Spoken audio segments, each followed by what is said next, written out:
Il est 17h, bienvenue dans l'après-info. Nous sommes ensemble encore pour 1 heure. À la une de l'actualité de ce samedi, l'avenir de l'Ukraine ne peut se décider sans les Ukrainiens. Déclaration d'Emmanuel Macron à 6 jours de la rencontre en Alaska entre Donald Trump et Vladimir Poutine. Le président français qui annonce avoir échangé avec le Premier ministre britannique, le chancelier allemand et le président Zelensky. Objectif, soutenir Kiev face aux décisions qui pourraient être prises la semaine prochaine.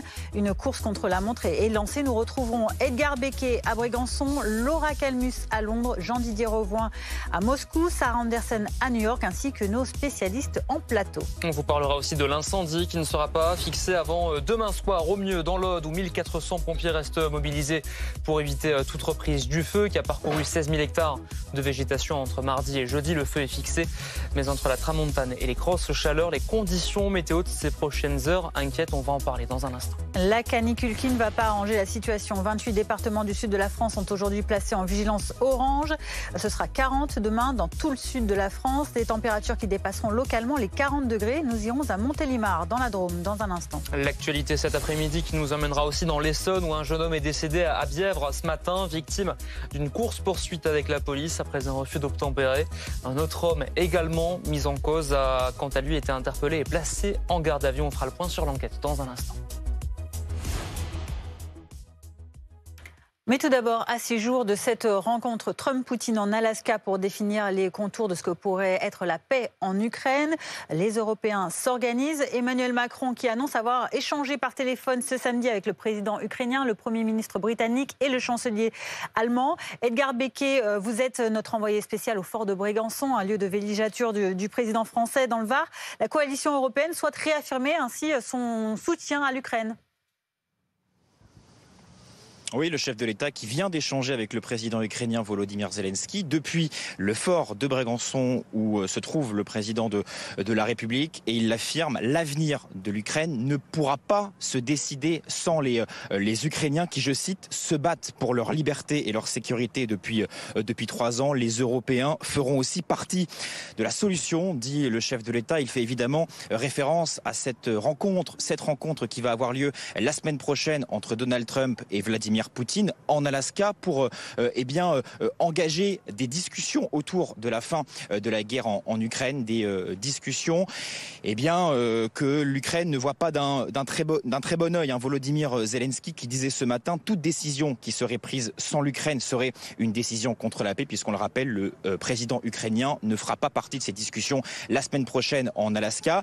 Un coup de téléphone qui a donc eu lieu aujourd'hui. On sait que le président français et le président ukrainien échangent régulièrement par téléphone. Le président français qui n'a pas eu que Volodymyr Zelensky par téléphone aujourd'hui, il a aussi été en contact avec le chancelier allemand, mais aussi avec le Premier ministre britannique Keir Starmer.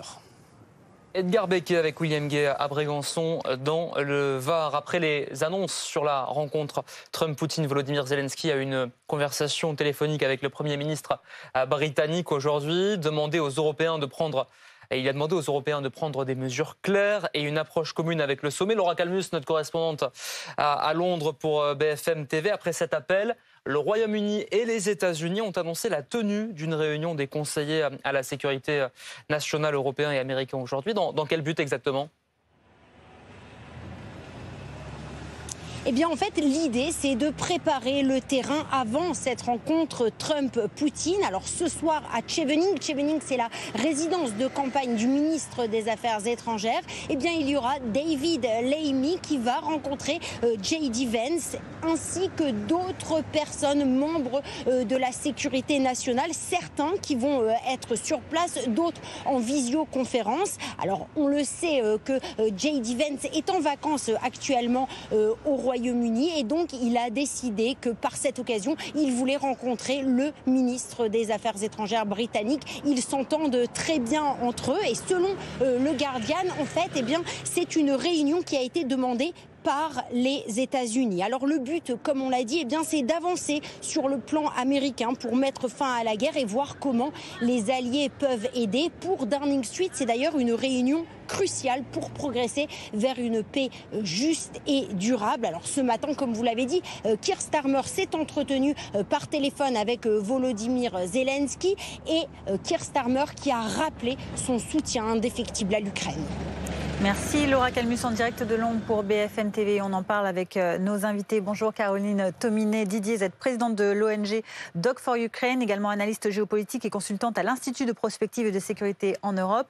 Nous sommes également avec Ulrich Bouna, analyste géopolitique spécialiste de l'Europe, et avec Sébastien Boussois à distance, docteur en sciences politiques, auteur de Donald Trump, Retour vers le futur aux éditions Mareuil. Merci à vous tous d'être avec nous. Tout d'abord, Caroline Tominet Didier. On voit que l'appel qui a été lancé très tôt ce matin, depuis hier même, par Volodymyr Zelensky à l'Europe, de manière plus globale, d'un soutien face à ce qui se trame en Alaska dans 6 jours, il a été entendu. Oui, je pense que de toutes les façons, on se serait organisé au niveau de l'Europe avec un leadership, j'espère, français, pour avoir un rapprochement et soutenir effectivement l'Ukraine dans la guerre qui se passe en Europe. C'est une question de sécurité pour l'Ukraine, mais c'est une question de sécurité aussi pour l'Europe. Il y a différents sujets qui sont évidemment derrière cette intervention de la Russie et du rapprochement avec les États-Unis, où l'Europe est fortement à risque. On a vu comment ça s'est passé lors de la conciliation avec Ursula von der Leyen. Ça a été un pur hold-up. Et on espère qu'il y a des contestations. Sur la question des droits de douane ? Sur la question des droits de douane, mais aussi sur la question des 1400 milliards d'euros qui seraient investis par les entreprises françaises et les États européens sur le territoire américain, avec une dépendance énergétique maintenant aux États-Unis. Donc tout ça est inacceptable. Ils sont en train d'essayer de tordre le bras à l'Ukraine. Et la réunion que les Américains demandent avec le UK, avec la Grande-Bretagne, ne se fait pas évidemment sur le territoire de l'UE, mais avec les Anglais qui ont effectivement eu le Brexit et qui sont indépendants de l'Union européenne et qui achètent américains.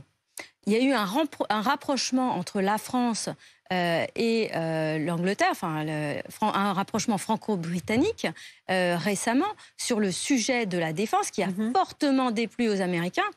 Mais ce rapprochement est important parce qu'il faut absolument qu'on s'organise en Europe et qu'on maintienne ou qu'on développe une autonomie stratégique, qu'on maintienne une autonomie stratégique pour la France et qu'on la développe, mais aussi pour les États européens qui deviennent plus autonomes vis-à-vis de la défense américaine. 70% du matériel dans l'Union européenne est un matériel américain et vous ne pouvez l'utiliser sans l'autorisation préalable des États-Unis. Et c'est pour ça qu'il y a un vrai problème en Europe vis-à-vis des Trumpistes qui s'imposent et qui continuent à développer cette domination.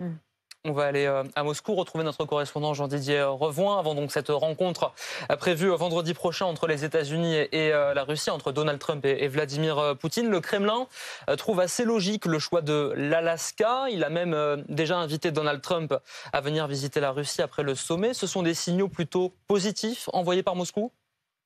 Oui, effectivement, ce sont des signaux qui laissent croire que Vladimir Poutine pense pouvoir parvenir à un accord avec Donald Trump.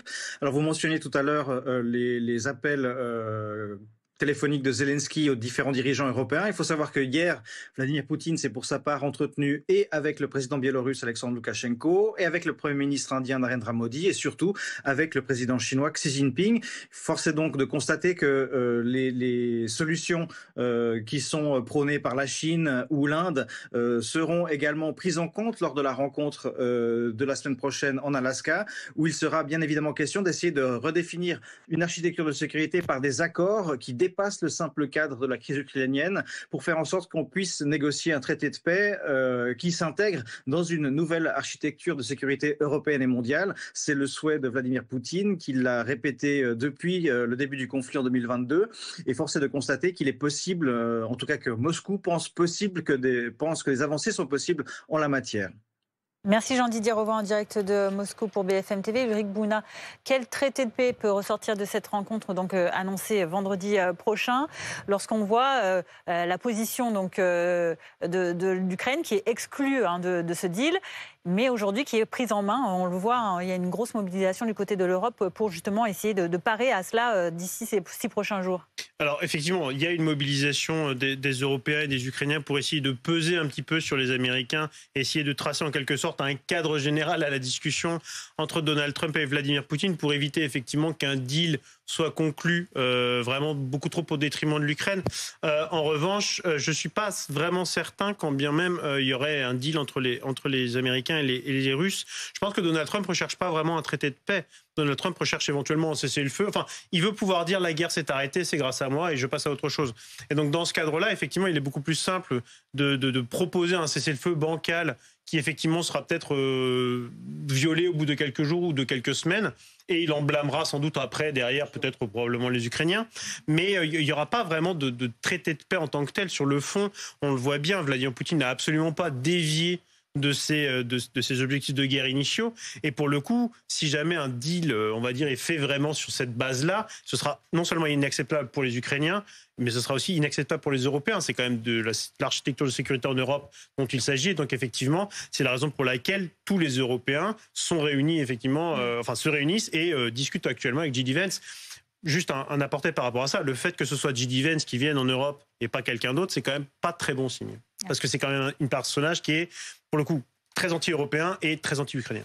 On est avec Sébastien Boussois qui est en visio avec nous, docteur en sciences politiques, auteur de Donald Trump, Retour vers le futur. Merci d'être notre invité sur BFM TV à moins d'une semaine de cette rencontre. Est-ce qu'on peut dire que le fait que cette rencontre soit organisée en plus en Alaska, ce soit une victoire pour Donald Trump ?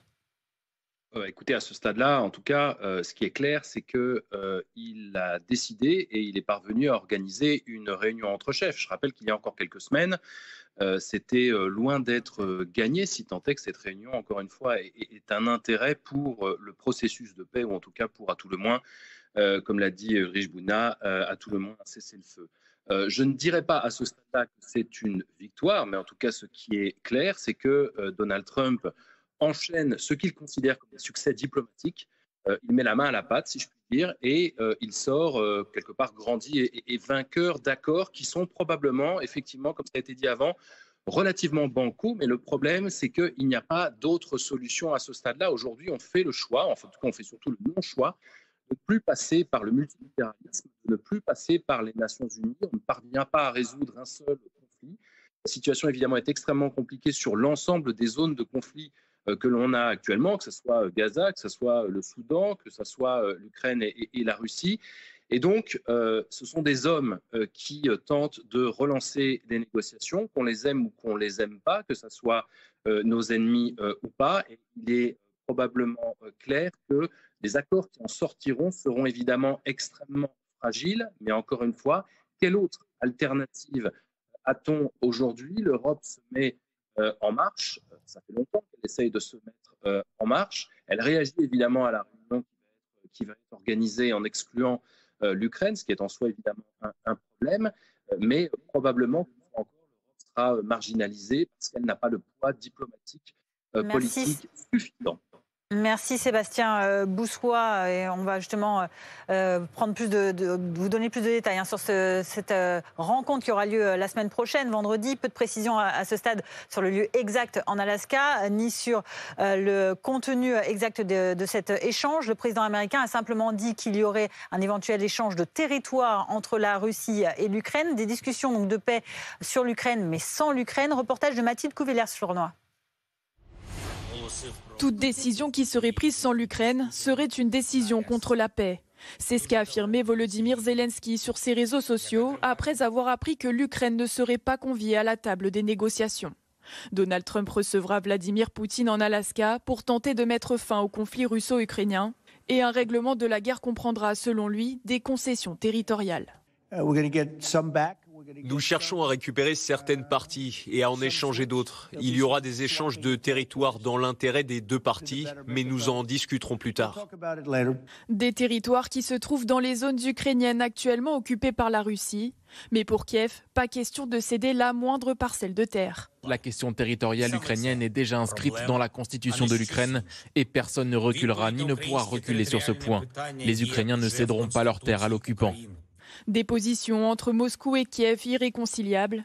Et cette rencontre se fera sans présence européenne. Sur X, Emmanuel Macron réaffirme que lui et les Européens continueront à soutenir l'Ukraine.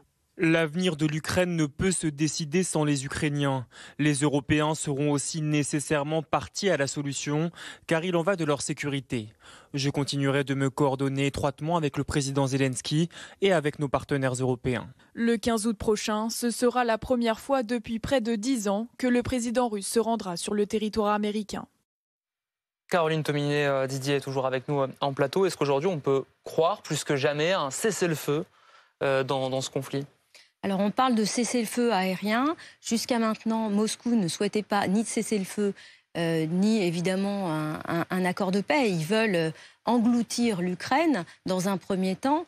Et il y a une stratégie qui se développe depuis l'arrivée au pouvoir de Donald Trump, qui a été la politique des petits pas, avec la venue en fait de l'émissaire américain Witkoff à Moscou, qui reprenait les souhaits de Moscou et qui les a imposés vis-à-vis des médias au fur et à mesure. Et là, aujourd'hui, on parle d'un cessez-le-feu aérien que les Ukrainiens ne pourraient pas refuser, puisque ça veut dire qu'on arrête les attaques sur les villes, sur les civils.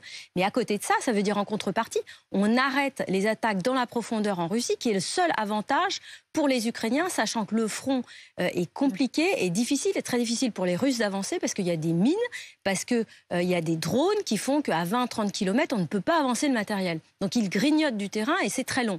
Et évidemment, les forces russes s'essoufflent. Et puis l'économie russe aujourd'hui est sous inflation, c'est compliqué, c'est douloureux, mais il y a un axe qui est développé avec la Chine, qui est un broyeur qui est derrière, qui finance aussi cette guerre avec ses achats de pétrole, comme l'Inde et la Turquie, rappelons-le.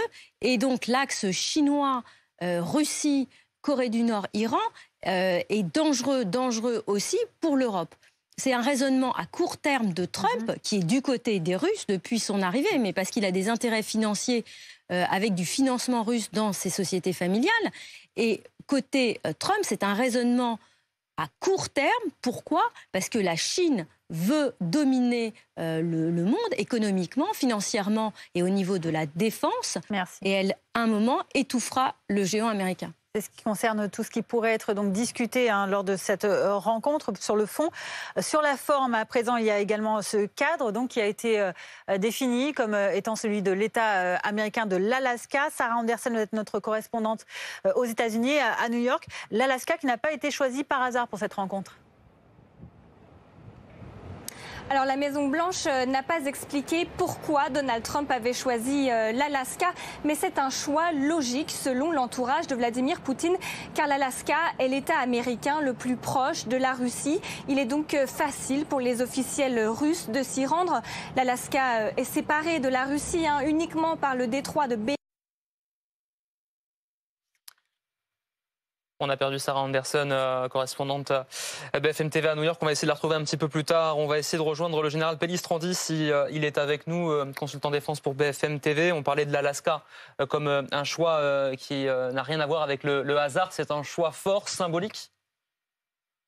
Oui, parce que ça veut dire que en fait, c'est Donald Trump qui reçoit sur le territoire américain avec un élément historique en quelque sorte, puisque l'Alaska a été russe jusqu'en 1867 et qu'à l'époque, l'Empire tsariste connaissait des difficultés.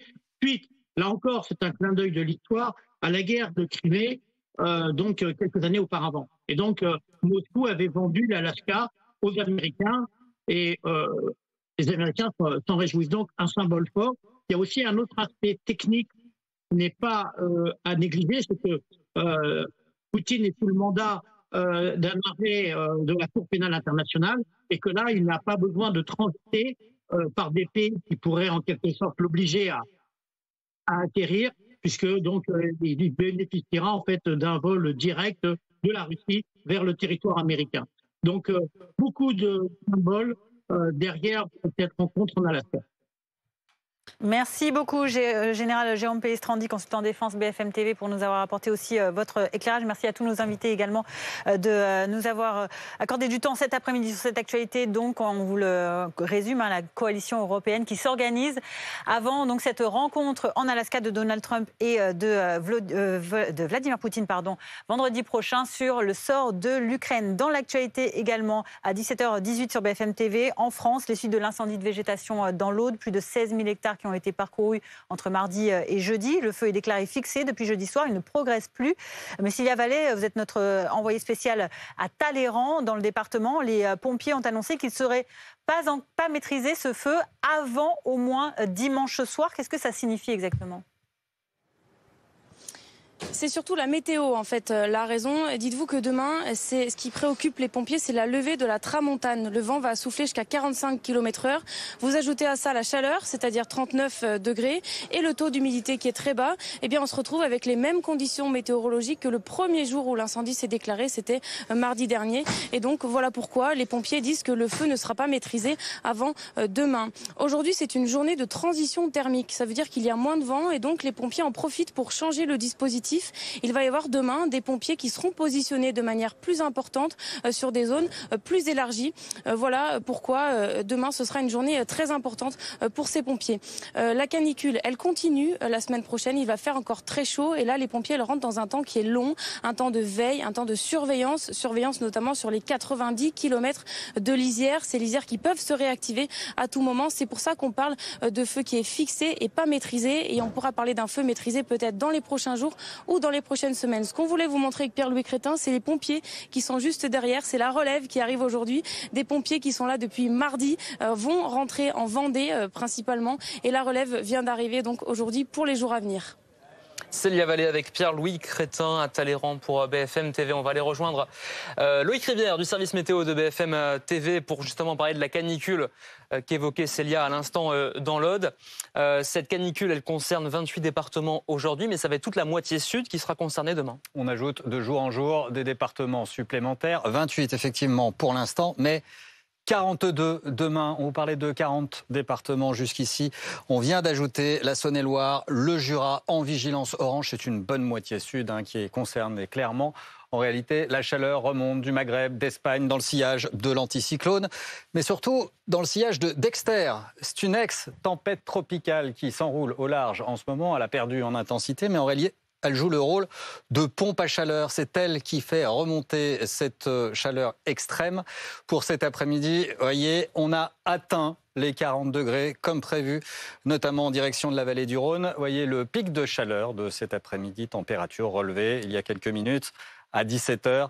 40 degrés atteints, notamment dans le département de la Drôme. On les a frôlés à Lyon, 39,9. On peut dire 40 degrés. En réalité, au siècle dernier, dans les années 80 encore, c'était une fois tous les 5 à 10 ans qu'on atteignait les 40 degrés. Maintenant, c'est tous les ans et plusieurs fois par an. J'attire votre attention sur Quillan. Là, nous sommes à 40 km de Ribaute dans l'Aude, 38,5 cet après-midi. Et bien, regardez l'évolution à Ribaute, justement, des températures qui n'ont pas fini de grimper. On va atteindre les 40 à 41 degrés ce dimanche. Et en début de semaine prochaine également, avec des nuits très réchauffées, pas moins de 25 degrés pour ce dimanche matin. On comprend bien pourquoi les pompiers veulent maîtriser ce feu absolument avant ce dimanche soir au moins. Alors voyons un peu plus loin maintenant, justement, pour la journée de dimanche. La chaleur va se replier vers le sud, temporairement seulement, à nouveau des pointes à 40 degrés, des bords de la Garonne jusqu'à l'arrière-pays méditerranéen. Ça va monter aussi dans le nord du pays. La journée la plus chaude à l'échelle nationale, ce sera probablement lundi. Je vous laisse regarder la température qui vous concerne. 37 degrés à Nantes, 33 à Paris. Vous voyez, 35 degrés jusqu'à l'intérieur de la Bretagne et des pointes possibles à plus de 42 degrés en allant vers le sud. Cette vague de chaleur va probablement nous mener jusqu'à la fin de la semaine prochaine. La vigilance orange canicule est maintenue au moins jusqu'en milieu de semaine. Merci beaucoup Loïc pour ces prévisions. Merci Loïc, merci également Stéphane. On prend la direction maintenant de l'Essonne avec cette actualité aujourd'hui. Ce refus d'obtempérer qui a abouti au décès d'un jeune homme à Bièvre dans le département francilien de l'Essonne. Frédéric Fernandez, on vous retrouve sur place pour BFM TV avec cette affaire qui a débuté dans les Hauts-de-Seine à Châtenay-Malabry très tôt ce matin. Oui, aux alentours de 4h30 ce matin, 2 hommes circulent à bord d'une camionnette. La police les suspecte en fait d'avoir dérobé une moto. La police tente de les intercepter, mais les 2 hommes, eux, refusent d'obtempérer. Alors commence à ce moment-là en fait une course-poursuite entre Châtenay-Malabry, donc vous l'avez dit, dans les Hauts-de-Seine, et jusqu'ici, sur la commune de Bièvre, donc dans l'Essonne, une course-poursuite donc sur une quinzaine de kilomètres. Une fois arrivés sur la commune de Bièvre, eh bien, les 2 hommes abandonnent leur véhicule et continuent de fuir, mais cette fois-ci à pied. Selon une source policière, l'un des 2 jeunes hommes, en fait, traverse les voies de la Nationale 118 qui se trouve juste derrière moi. Et à ce moment-là, une voiture de police arrive, percute le jeune homme, et le jeune homme est grièvement blessé et il décédera des suites de ses blessures. Frédéric, le deuxième fuyard, il a été interpellé, lui. Oui, alors lui, il est interpellé sans incident majeur. Il est ensuite placé donc en garde à vue au commissariat de Clamart. Concernant les 3 policiers qui étaient à bord du véhicule, eux, ils ont été transportés à l'hôpital. Et puis, dernière information, le commissariat de Clamart, mais aussi donc l'IGPN ont été saisis. Merci beaucoup Frédéric Fernandez pour toutes ces précisions sur cette adolescente. Donc tu es après ce refus d'obtempérer dans l'Essonne.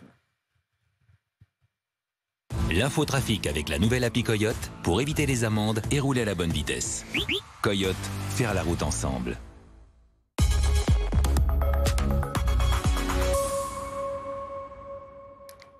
Vos conditions de circulation avec ce gros week-end de chassés-croisés, encore une fois, sur les routes. Avant midi, on a dépassé les 1200 km d'embouteillage cumulés sur les routes de France. On est actuellement à quasiment 500, un trafic toujours exceptionnel. Faites très attention sur la route. Oui, circulation très difficile, vous l'aurez compris. Regardez cette carte de Bison Futé qui aujourd'hui voyait du rouge sur les départements du nord-ouest du pays, mais également dans la Drôme, dans le sud-ouest aussi, orange pour les autres départements. Ce sera un petit peu plus calme demain. C'est une bonne nouvelle.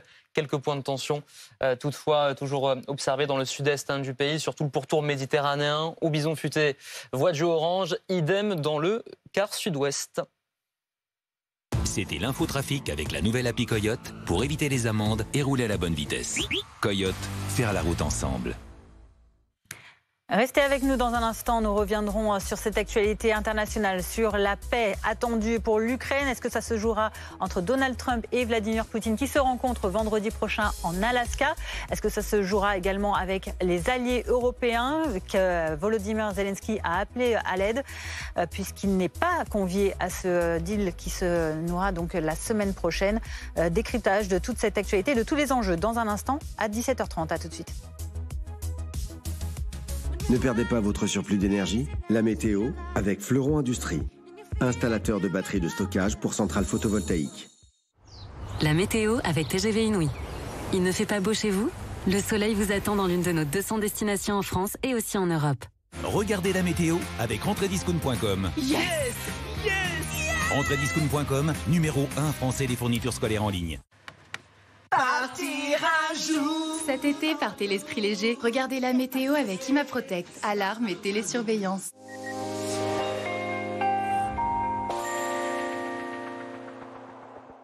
La chaleur s'envole ces jours-ci. Elle prend de l'altitude, elle aussi. Au cœur du cirque de Gavarnie, on a quand même relevé 33,5 degrés à 1400 mètres. Le record absolu à plus de 34 degrés pourrait être battu. En réalité, la chaleur ne cesse de s'accumuler. Il y a désormais 42 départements visés par cette vigilance orange de Météo France pour cette journée de dimanche. Départements situés des Charentes aux Pyrénées, des Alpes jusqu'à la Méditerranée. La Corse reste à l'écart pour l'instant. Le nord du pays également. Mais là aussi, la chaleur va s'intensifier. L'anticyclone va survoler le pays, notamment pour cette journée de dimanche. Et il sera associé avec une ex-tempête tropicale nommée Dexter. Elle remonte vers les îles britanniques. C'est elle qui va jouer le rôle de pompe à chaleur en faisant remonter donc ces températures au-delà des 40 degrés, au-delà des Pyrénées. Le ciel sera souvent parfaitement dégagé pour cette journée de dimanche. Quelques nuages élevés simplement près des frontières du Nord, sur les bords de Loire. Quelques brouillards près des côtes de la Manche ou alors en descendant vers le Pays Basque, le matin seulement.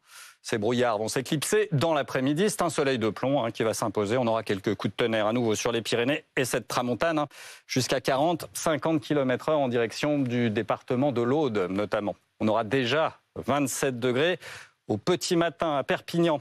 Des nuits tropicales dans le sud-est du pays, également près de la Garonne. 21 degrés à Toulouse, 15 degrés à Paris. Dans l'après-midi, il va faire chaud Partout. Difficile de passer à côté de cette vague de chaleur. Allez, 26 degrés à Brest, à Cherbourg, mais 30 degrés à Rennes, vous aurez 35 à Lyon, 38 à Toulouse et à nouveau des pointes à 40 degrés des bords de la Garonne jusqu'à la Méditerranée. Le pic de chaleur est attendu en réalité pour le début de la semaine prochaine, notamment lundi du nord au sud du pays. C'était la météo avec fleuronindustrie.com. Isolation thermique par l'extérieur pour réduire vos dépenses énergétiques et embellir votre maison. C'était la météo avec TGV Inouï. Alors, dans laquelle de nos 200 destinations allez-vous chercher le soleil? C'était la météo avec entrediscount.com. Yes! Yes! Entrediscount.com, numéro 1 français des fournitures scolaires en ligne. Partir un jour sans retour. C'était la météo avec ImaProtect, alarme et télésurveillance. La suite de l'après-midi info sur BFM TV, 17h30. Merci d'être avec nous à la une de ce nouveau journal. Le président ukrainien Volodymyr Zelensky qui a réagi avec fermeté à l'annonce d'un sommet Trump-Poutine vendredi prochain alors que les États-Unis évoquent un possible échange de territoire. Le président ukrainien trouve aujourd'hui le Royaume-Uni et certains pays de l'Union européenne en soutien. Également à la une, un homme suspecté d'avoir grièvement pris à partie le maire de Villeneuve-de-Marcq dans l'Isère. Mercredi soir a été arrêté, une agression d'élu qui a provoqué un vif émoi jusqu'au sommet de l'État et dans la commune concernée et qui pose la question de la réponse apportée à ces agressions d'élus et des moyens mis en place pour les protéger. Demain, une conférence de presse en donnera plus de détails sur cette agression. 1400 pompiers toujours mobilisés dans l'Aude 4 jours après le début de l'incendie qui a parcouru 16 000 hectares. Objectif, maîtriser le feu avant demain soir malgré le risque de feu de forêt couplé à la canicule qui s'accentue dans le sud du pays. On ira voir comment se passe le travail des pompiers avec Hugo Smag sur le terrain dans quelques instants. Emmanuel Macron, le président français, s'est entretenu avec Volodymyr Zelensky après l'annonce hier par le président américain d'un sommet vendredi prochain en Alaska entre lui et Vladimir Poutine. Réaction donc du chef de l'État qui a salué évidemment l'échange avec Volodymyr Zelensky, qui lui a assuré à nouveau son soutien alors que Donald Trump évoquait un échange de territoire, une formule derrière laquelle se posent pas mal de questions. Je vous propose d'écouter d'ailleurs le locataire de la Maison-Blanche hier soir. Eh bien, vous avez devant vous un territoire qui a fait l'objet de combats pendant 3 ans et demi, au cours desquels beaucoup de Russes sont morts, beaucoup d'Ukrainiens sont morts.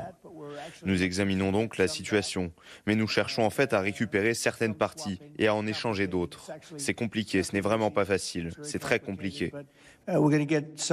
Mais nous allons en récupérer certaines. Nous allons en récupérer une partie et en échanger une autre. Il y aura des échanges de territoire dans l'intérêt des deux parties, mais nous en discuterons plus tard. Vous aurez le lieu aujourd'hui.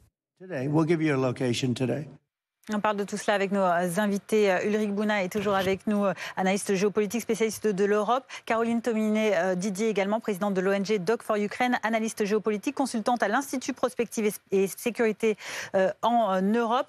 Cette question donc qui maintenant inclut également les alliés européens avec donc Emmanuel Macron qui a sur X posté ce message. Il a annoncé avoir échangé avec le président ukrainien, également avec le chancelier allemand, le Premier ministre britannique. On le voit, hein, Caroline, il y a des choses qui se mettent en place pour essayer d'intervenir avant cette rencontre de vendredi. On sent qu'il y a une date limite qui inquiète l'Europe.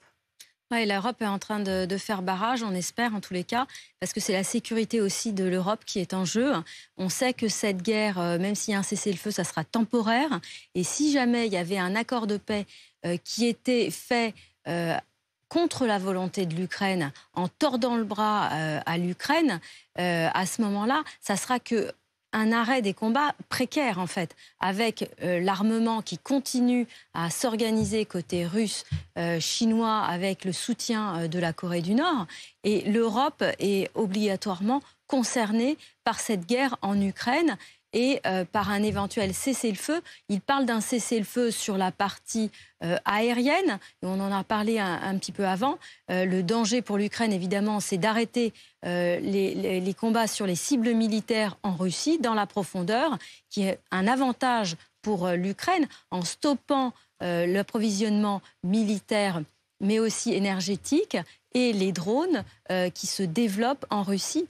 Il faut absolument que l'Europe parle d'une seule voix. Les Américains aujourd'hui, quand ils parlent de la conciliation qu'ils ont avec les Russes, ils parlent de nous. Nous avons décidé, ce qui est quand même complètement anormal avec l'alliance que nous avions avec les Américains. Ulrich Bouna, justement, on en parlait de cette Europe absente, plutôt ces derniers jours, ces dernières semaines. On a le sentiment que cette annonce de Donald Trump hier a réveillé l'Union européenne, mais on a aussi le sentiment que le Royaume-Uni, qui n'est pas dans l'Union européenne, est en train peut-être de prendre le lead sur l'Europe dans ce dialogue, dans ce conflit. Je ne pense pas qu'on puisse dire que les Britanniques n'ont pas véritablement, si vous voulez, des objectifs stratégiques vraiment différents des Européens. Je pense que pour le coup, sur la question ukrainienne, déjà les Britanniques ont toujours été un soutien de Kiev depuis 2014. Et on a vraiment, il y a vraiment une compréhension partagée, complètement synchrone, on va dire, entre les États européens de l'Europe continentale et les Britanniques. Et donc là, effectivement, on a le sentiment, notamment avec cette réunion effectivement entre J.D. Vance et quelques dirigeants européens, qui soutient actuellement, il y a une volonté sans doute des Britanniques d'essayer de servir un peu de pont entre finalement les Américains qui sont sur une ligne a priori plutôt favorable à Moscou actuellement et des Européens qui effectivement essayent de revenir un petit peu par la fenêtre et d'avoir voix au chapitre. C'est un petit peu ça qui se joue. Et donc si les Britanniques jouent un petit peu le rôle d'intermédiaire, il n'y a vraiment pas de cassure, je pense, entre Londres et le reste de l'Europe. Pour le coup, quand on regarde la coalition des volontaires, le fait que les Britanniques et les Français commencent à parler de partage nucléaire, ça montre quand même que stratégiquement, et notamment sur la question ukrainienne, Britanniques et Européens partagent vraiment les mêmes volontés et surtout les mêmes lignes rouges. Non, mais c'est pour ça qu'ils veulent faire la réunion en fait à Londres. C'est pour diviser aussi l'Europe, qu'il n'y ait pas un rapprochement trop important franco-britannique. Et ils jouent en fait sur le Brexit. La réunion qu'il y a eu avant l'été entre les Britanniques et les Français ont fortement déplu aux Américains et ils veulent continuer à développer leur dépendance et surtout qu'il n'y ait pas d'accord au sein du continent européen entre les États qui les renforcerait, qui vont jouer la division. Pour revenir justement sur la réaction à tout cela du président Volodymyr Zelensky, on va l'écouter ce matin, il avait réagi assez fermement. L'Ukraine est prête à prendre de véritables décisions susceptibles d'apporter la paix. Toute décision défavorable à nous, toute décision prise sans l'Ukraine est en même temps une décision contraire à la paix. Elle n'aboutira à rien.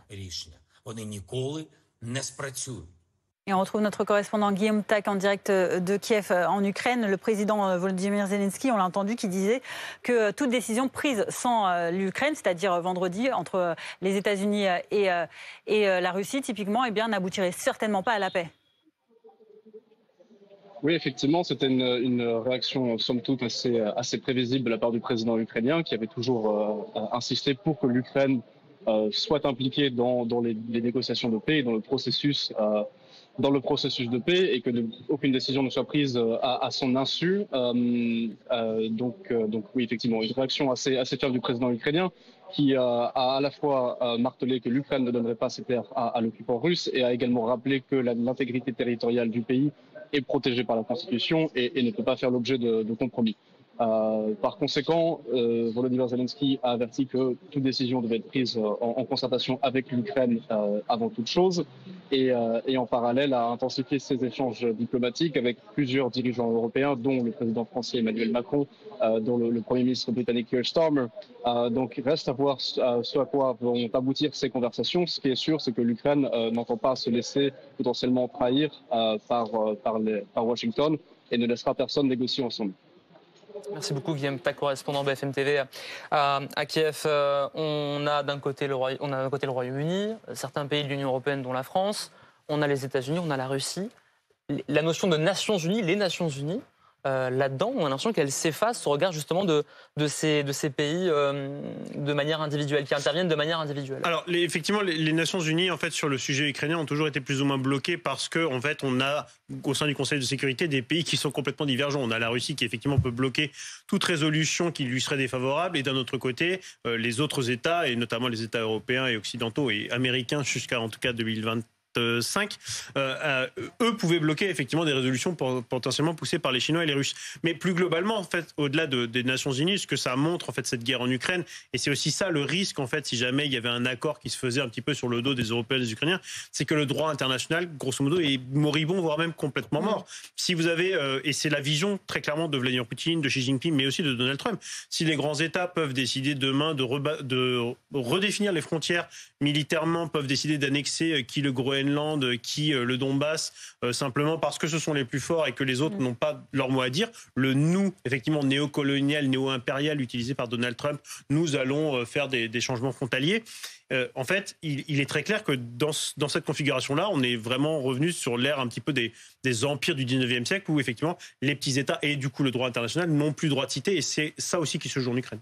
Yannick Mireur, vous êtes également avec nous à distance, vous êtes politologue spécialiste des États-Unis. Pour revenir justement à ce qui se prépare donc en Alaska, sur une terre américaine, entre le président américain et un président russe, mais qui concerne l'Ukraine, mais qui se fera sans l'Ukraine. Est-ce que vraiment on marche à l'envers? Là, comment est-ce que des pays qui ne sont pas directement concernés peuvent décider du sort d'un pays tiers? On peut penser, comme ça d'ailleurs a été plus ou moins annoncé ou évoqué par M. Witkoff, qui est l'envoyé spécial de M. Trump en Russie, qu'il y aurait plusieurs phases. Une première chose serait de mettre un petit peu d'accorder en quelque sorte, si on est optimiste, les violons entre la Russie et les États-Unis, où on a essayé d'être à peu près sur la même page et de périmétrer ce qui pourrait être une base de discussion en réalité. Et dans une deuxième phase, et la Russie joue beaucoup avec ça, un pied en avant, deux pas en arrière, sur la possibilité, le principe de rencontrer ou pas le président ukrainien, dont elle veut la disparition. Ce qui est plus probable, c'est que tout ceci va durer assez longtemps, encore décevoir, comme il l'a déjà exprimé le président américain, qui fondait quelques espoirs sur ses rapports personnels avec le président russe, puisqu'il y a deux logiques qui sont irréconciliables de régime et qui n'ont rien à voir l'un avec l'autre. Une logique entièrement politique et géostratégique du côté de la Russie avec un État autoritaire, et de l'autre une logique essentiellement business, je n'ose même pas dire économique, mais surtout business, largement improvisée, qui ne répond pas à une logique implacable, si je puis dire. Il y a beaucoup de variables qui entrent en compte là-dessus. Donc, qu'est-ce qu'il reste au fond si on continue à des négociations qui ne produisent pas les résultats escomptés, pendant que sur le terrain, la Russie avance ses pions selon son objectif à elle, qui est très clair? Eh bien, ce sont deux leviers, le levier économique d'un côté ou le côté militaire. Il restera entre les mains des États-Unis. Apparemment, le volet militaire, et c'est plutôt heureux, est a priori exclu. Il reste les questions économiques et les sanctions. Merci Yannick Mireur d'avoir été avec nous. Merci aussi à nos invités en plateau pour vos éclairages respectifs. Il est 17h40, vous regardez BFM TV. On va maintenant vous parler de ce féminicide en pleine rue, la nuit dernière en Bretagne. On en parle avec Maxime Cliérusa du service police-justice de BFM TV. Bonjour. Que sait-on de ce drame, Maxime ? Les faits se sont déroulés la nuit dernière, vous l'avez dit, c'est en Ille-et-Vilaine, sur la commune de Saint-Jean-des-Guérets. Un homme s'en est pris en pleine rue, sur la voie publique, comme on dit, à son ex-conjointe. Il lui a adressé plusieurs coups à l'arme blanche. Son ex-conjointe est alors décédée et l'homme a pris la fuite plusieurs dizaines de kilomètres plus loin pour rejoindre son domicile situé dans le département voisin des Côtes-d'Armor. C'est à cet endroit-là que les gendarmes sont intervenus et l'un des gendarmes lui a tiré dessus. L'homme a perdu la vie de cette manière. Merci beaucoup Maxime Cliérusa donc pour le décryptage de ces faits qui se sont produits donc la nuit dernière. On reste en France avec cette autre information qui concerne cette fois-ci l'arrestation d'un homme suspecté d'avoir grièvement pris à partie le maire de Villeneuve-de-Marcq dans l'Isère, une agression d'élu qui a provoqué un vif émoi au sommet de l'État mais aussi dans cette commune et qui pose justement la question de la réponse apportée aux agressions des élus. Des agressions qui ont augmenté de 13,5% en 2023 avant de baisser légèrement l'an dernier. Le degré de violence de ces actes doivent conduire les pouvoirs publics et les citoyens à réagir immédiatement. C'est ce qu'a déclaré cette semaine l'Association des maires de France. Adrien Spiteri. C'est un chiffre qui interpelle à moins d'un an des élections municipales. 60% des maires ne veulent pas se représenter. L'une des principales causes, le sentiment d'insécurité selon une étude du Cevipof publiée en mars dernier. Car en 2024, 2500 faits d'agression envers les élus ont été recensés. Cela représente 48 agressions par semaine. C'est moins qu'en 2023, mais à l'image de l'agression de Villeneuve-de-Marc, les maires sont les principales victimes de cette violence. Ils sont visés dans 64% des cas, loin devant les conseillers municipaux ou les parlementaires. Pourtant, l'an dernier, une loi a été votée pour durcir les sanctions à l'égard des agresseurs qui s'en prennent aux élus. Il y a aussi un plan de protection des élus qui a été mis en place avec la gendarmerie et les procureurs. Mais il faut aussi éduquer, c'est-à-dire il faut faire comprendre à chacun que le maire, il est le maire de tout le monde, que vous ayez voté pour lui ou pas. Je pense qu'à côté des sanctions, il faut former les élus à la gestion des conflits. Dans les cas les plus graves, les sanctions pour les agresseurs peuvent aller de 7 à 10 ans de prison. Dans la direction de l'Aude à présent sur BFM TV où l'incendie qui a parcouru 16 000 hectares n'est toujours pas maîtrisé. Il ne le sera pas au mieux avant demain soir. C'est ce qu'ont dit les pompiers ce matin en conférence de presse.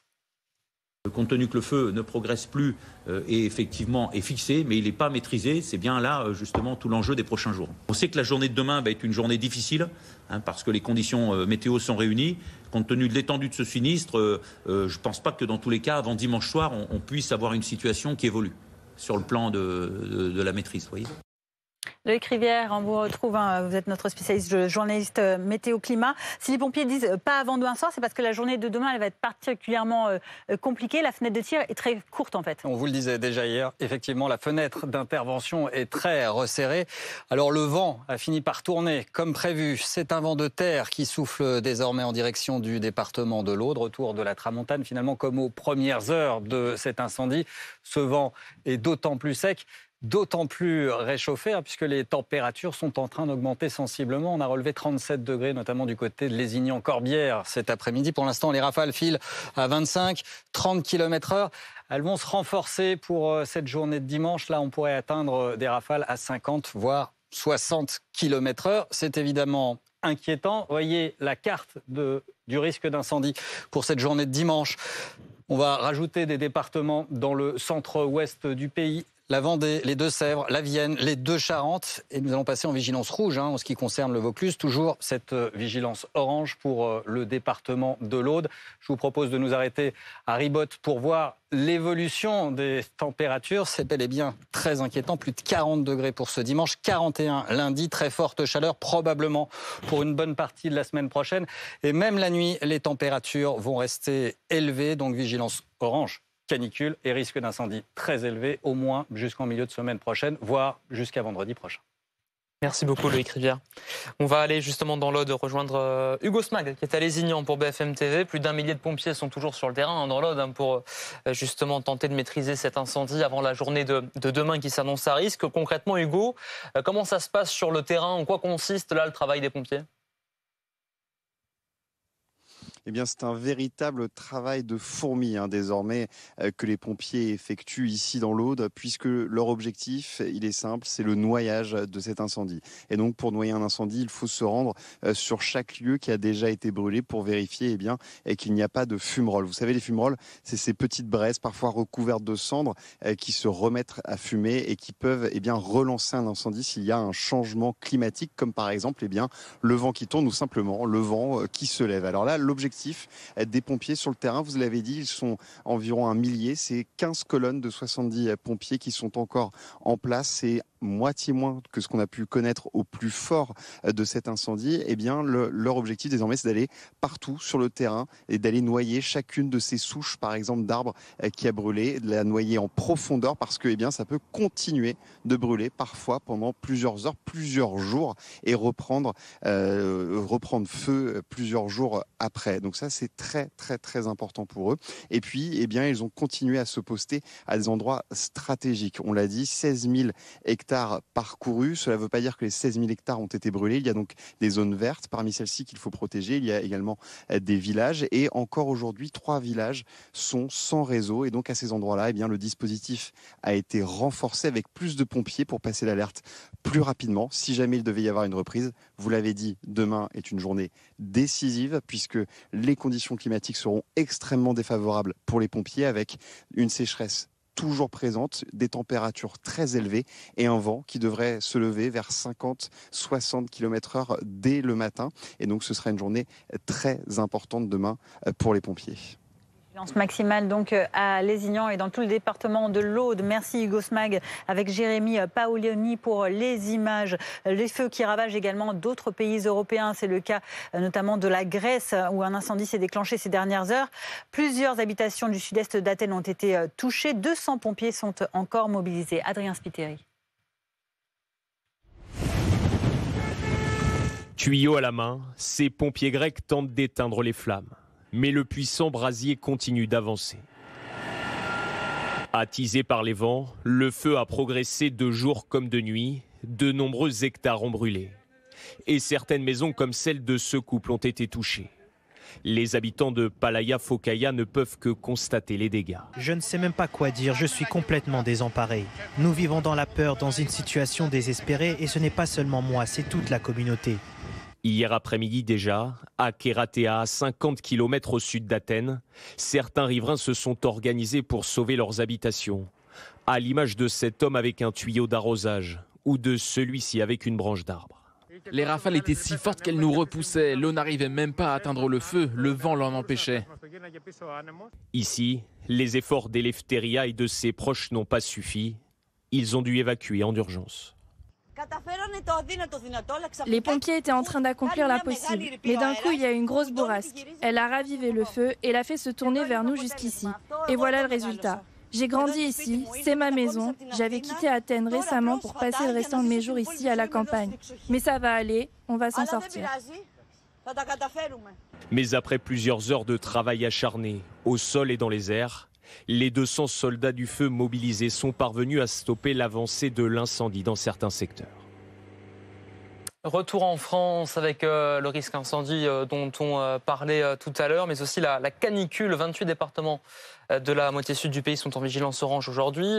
L'ensemble quasiment des départements du sud du pays seront en vigilance demain. Deuxième vague de chaleur cet été et nous ne sommes pas les seuls à la subir, cette vague de chaleur. Les animaux également en souffrent. De plus en plus de bêtes affectées affluent dans les structures qui les soignent. Reportage dans un centre d'accueil de la faune sauvage à Maisons-Alfort en région parisienne. Un centre qui se prépare donc à ces nouvelles températures exceptionnelles. Théo Leur. Ce martinet, il est arrivé le 4 juillet. Il y a eu une énorme vague de canicule le 4 juillet. Et du coup, on en a reçu, je pense, 300. Un record pour cette association. Pendant l'épisode caniculaire, il y a un mois, son plus grand nombre d'admissions sur une journée a presque doublé, passant de 110 à 196 animaux. Manque de nourriture, déshydratation, difficulté à réguler leur température, les animaux sauvages souffrent des fortes chaleurs. Ils sont alors plus nombreux à nécessiter une prise en charge. L'association doit s'adapter. Pour les canicules, on sait que ça va être récurrent. Donc ça veut dire qu'il faudra renforcer les équipes, c'est-à-dire embaucher plus de monde, mais ça veut dire plus de moyens. Et ça, les centres de soins n'en ont pas. 2 soigneuses ont déjà été recrutées en urgence pour pallier les manques de personnel. Une aide bienvenue dans les prochains jours. Les fortes températures ne devraient baisser qu'en milieu de semaine prochaine. Prenons la direction de l'Argentine. On traverse l'océan Atlantique avec cette mission sous-marine qui passionne, vous allez voir, les Argentins. Une mission retransmise en direct sur Internet jusqu'à demain avec déjà des millions de téléspectateurs qui suivent cette exploration d'un canyon, le canyon Mar del Plata. Et une exploration qui a aussi une résonance politique dans le pays. Le Conseil national de la recherche scientifique a vu ses subventions coupées par le président ultralibéral Javier Milei. Son budget a été réduit de 21% l'an passé, une baisse des financements qui a provoqué l'exode des scientifiques. Le reportage d'Anaïs Girard. Buenos días a todos. My name is Sophia and I'm really excited to bring you yet another dive stream. Vous voici au fin fond de l'océan, à plus de 3000 mètres de profondeur. Ici, tapis dans l'ombre, quelques merveilles insoupçonnées. It's a baby one there. Un bébé. Une partie de l'océan encore jamais explorée s'éclaire sous les commentaires de l'équipe scientifique. Une exploration suivie en temps réel à la télévision et qui fascine les plus petits. Il y a quelque chose là-bas, c'est l'anémone. Regarde, il l'attrape avec la petite pelle. Georgina, elle aussi, ne s'en lasse pas. Depuis le début du projet, elle n'a pas raté une seule émission. On regarde ça chez nous depuis 4 ou 5 jours. Hier, il n'y a pas eu de plongée, donc c'était une journée vide, on ne savait pas quoi faire. Les directs dépassent le 1 million de vues par jour depuis la première diffusion. Pour les membres de l'expédition, c'est l'occasion de rendre la science plus accessible. Un projet historique, important aussi d'un point de vue scientifique, grâce au bras de ce robot qui récolte des échantillons biologiques. L'expédition permet de collecter des données beaucoup plus denses et productives que les méthodes précédentes. Elle est historique aussi par sa communication. Nous savons tous l'incroyable impact qu'elle a eu en termes de sensibilisation. L'expédition a déjà permis de découvrir des espèces et des paysages sous-marins jamais observés jusqu'à présent. Et puis regardez ces images en direct dans l'Imprim Info. Un équipage de 2 astronautes américains, un cosmonaute russe et un japonais sont de retour sur Terre. Oui, parce que la capsule Dragon de SpaceX a améri au large de la Californie, vous le voyez ici, aux États-Unis. Leur retour conclut donc la 10e mission de rotation de l'équipage de l'ISS, la Station spatiale internationale. Voilà des images donc en direct. Merci beaucoup Fanny, merci à vous de nous avoir suivis. Dans un instant, Newsbox avec Marie Gentric et Loïc Gazard qui reviendront évidemment sur Volodymyr Zelensky, l'Ukraine qui s'entoure de l'Europe après l'annonce du sommet entre Donald Trump et Vladimir Poutine. Ce sera vendredi prochain. Belle soirée sur BFM TV. Bonne soirée à tous.